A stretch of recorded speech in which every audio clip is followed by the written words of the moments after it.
I just want to do a quick video here on the Land Pride third function kit for the Kubota BX. This is a 2380. I didn't find any videos online and the instructions are lacking. So the valve bolts to the left side of the tractor, and you got your input and your output that shoot down that way. So that sits in there. That's not too bad, I guess. You know, got some room in there. And then the lines come down underneath the frame here, and you have to watch out for the drive shaft. That's the drive shaft that runs to the back of the transmission. That thing spins all the time. Yep, I'm missing a boot there. That's why it's getting skid plates here. From there, the instructions get really bad, especially in this section back here. The instructions pretty much just say just route it away from anything that moves. Well, there's a lot of stuff that moves. This bar here in the middle does not move.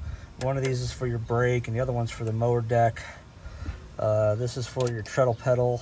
You got this awesome fan here, and that's known to brake. You got your full drive shaft. So there's a lot of stuff you have to work around to get these lines in here. I played with this for many nights. I tried running them up here, under here, up and over. Tried going under here, because you got to get it back to the hydraulic valves over there in the right side rear fender. And there's just too much going on here, and it took a long time for me to figure out how to route it the best way to avoid hitting or rubbing anything. You can see how close it is to that fan,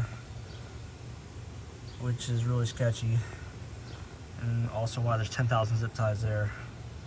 I'm not impressed with this kit. You know, for a company that's owned by Kubota and a kit that's made for this specific model, I don't understand why they couldn't make this hard lines.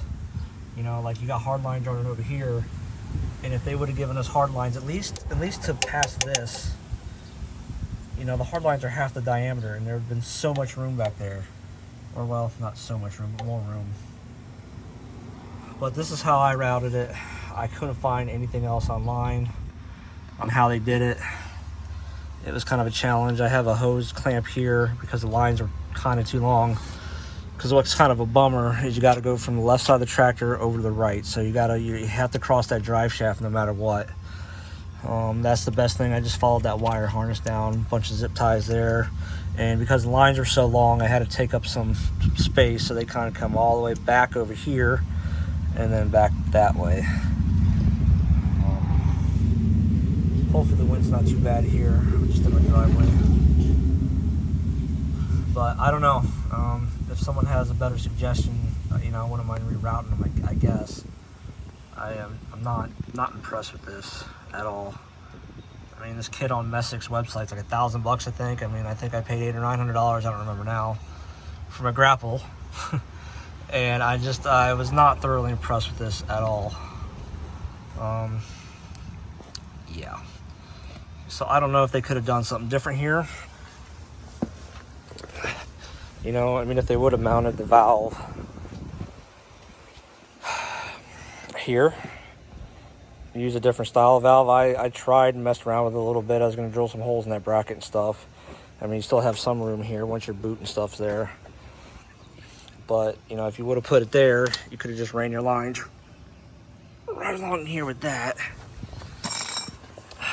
And back under here is where all these lines go. You got one that goes up here, kind of like right behind here. And the other one goes, let's see if you can see it here. It goes right here for your Power Beyond.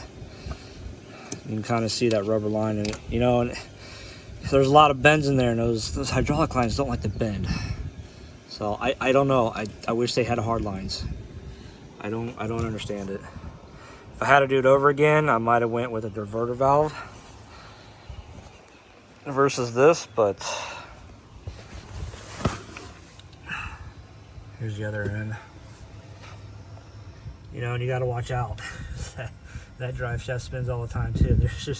There's not a lot of room under this thing to work.